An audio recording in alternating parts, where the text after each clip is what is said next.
सीतामाता बोलायला लागला त्या ठिकाणी भगवंता ज्यावेळेस हा रावणानं माझं हरण केलं तो त्याच्या बंदीमध्ये राहिले तो अपराध माझा मोहरी एवढा आणि त्या शिक्षेची सजा मला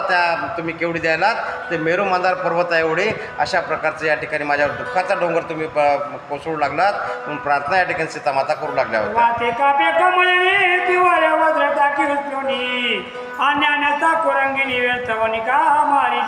किंवा एखादी हरणी या ठिकाणी अरण्यामध्ये फिरणारी तिचा काही या ठिकाणी अन्याय मग त्या ठिकाणी विनाकारण तिचा वध या ठिकाणी करावा अशा प्रकारचं भगवंता माझा काही एक दोष नसते देखील तुम्ही मला एवढी मोठी शिक्षा का बरं देतायत एवढं कठोर माझ्याशी का बोलता म्हणून सीतामाता दुःखी स्वरात बोलत होत्या.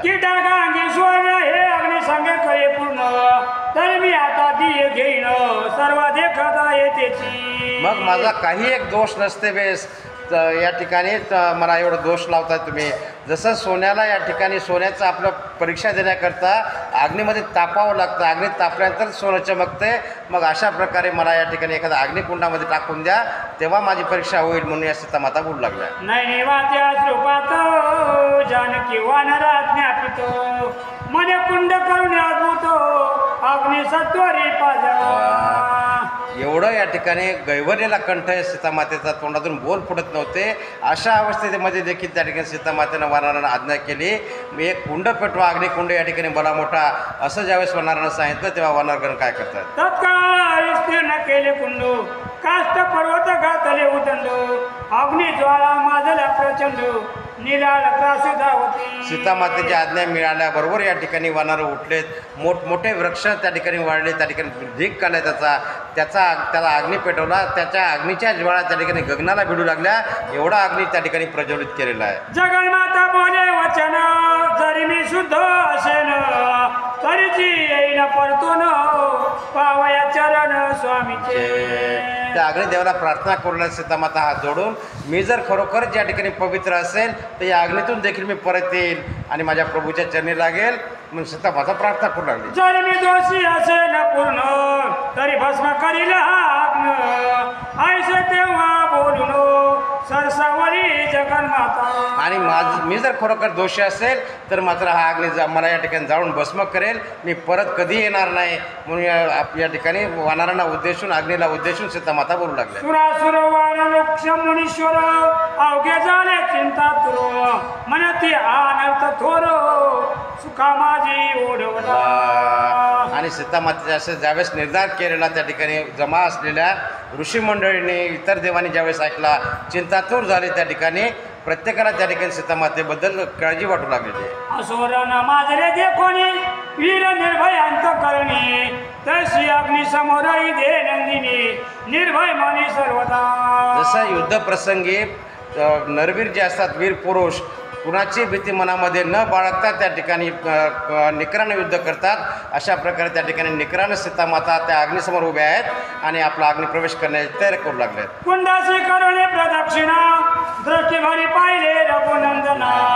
कंठीचा सुमनहार काढून जाना अग्निवरी टाकीला.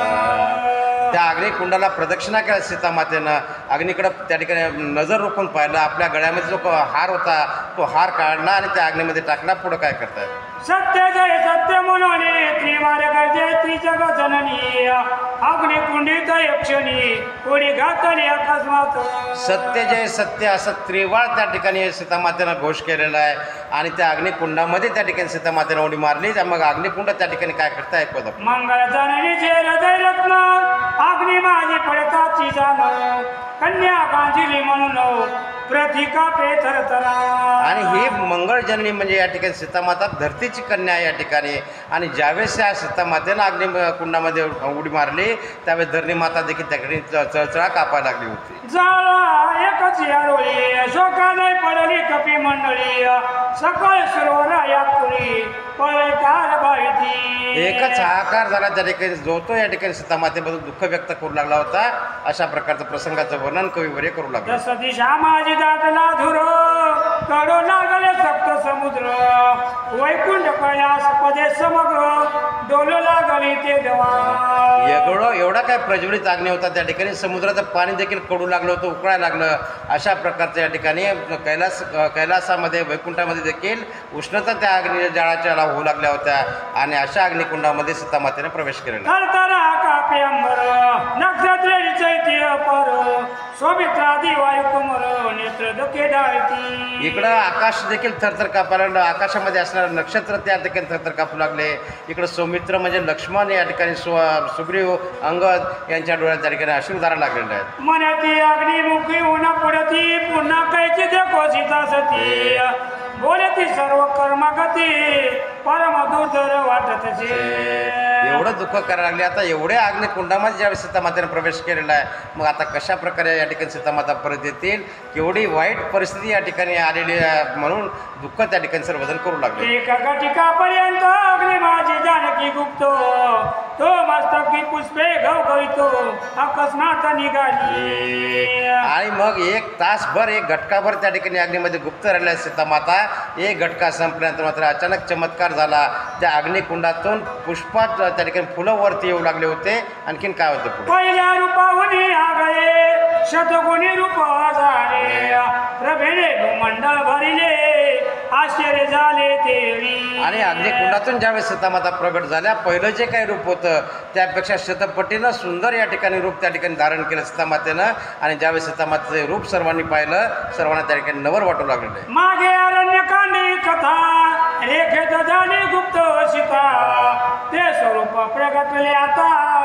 मी सदिव्याचे करुणिया मागं अरण्यकांडामध्ये ज्यावेळेस सीताहरण होऊ लागलं होतं त्यावेळेस देवाने प्रार्थना केली सीतामातेला हे माते जगन्माते आमची सुटका करण्याकरता तू या रावणासोबत जा आणि तुझं जे मूळ रूप या ठिकाणी ठेवून छायारूपानं जा ही कथा आपण अरण्यकांडामध्ये ऐकली होती त्यावेळेस सीतामातेचे जे स्वरूप होतं त्या अरण्यकांडामध्ये त्यापेक्षा देखील अतिशय सुंदर या ठिकाणी स्वरूप सीतामातेचं जाणू लागलेलं आहे सीता स्वरूप झाला होता अग्न तेरे राक्षस वन जाळून आपल्या स्वरूपे येऊन दियमीचे मिळाला सीतारामाची शक्ती ती गेलीची नाही लंकेप्रती हे कोण साधू संत जाणती जे काय सज्ञान आता लंकेला कोण गेलं होतं सीतामाता तर गेल्याच नव्हत्या त्या अग्निकुंडामध्ये त्या ठिकाणी पंचवटीलाच गुप्त झाल्या होत्या छायारूपानं गेल्या होत्या हे फक्त त्या ठिकाणी असणारे साधू संतच जाणतात तुम्ही आम्ही जाणत नाहीत आणि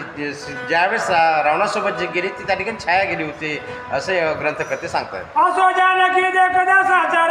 झाला एकाची जय जयकार अष्टदश वानर नमस्कार गाली एकच जय जयकार झाला त्या ठिकाणी वानराला आनंदी आनंद झालेला आहे 18 पद्म वानर त्या ठिकाणी सीतामातेचं गुणगान गाऊ लागले होते मग पुष्पाचे संभार सीतेवर टाकती सुरू म्हणत सीता सती पवित्र सर्व नमस्कार घालीती स्वर्गामधून त्या ठिकाणी विमानामध्ये बसून देव देखील पुष्पवृष्टी सीतामातेवर करू लागले तर आपल्या जागेहूनच आपल्या विमानातून त्या ठिकाणी साष्टांग दंडवत सीतामातेला करू लागले सीतामातेचे जय जयकार त्या ठिकाणी सर्व देवगण आणि ऋषी मंडळी करू लागले सौमित्र सुग्रीव बिभीषण जानकी घालीती लोटांगण हनुमंत नमुनी चरण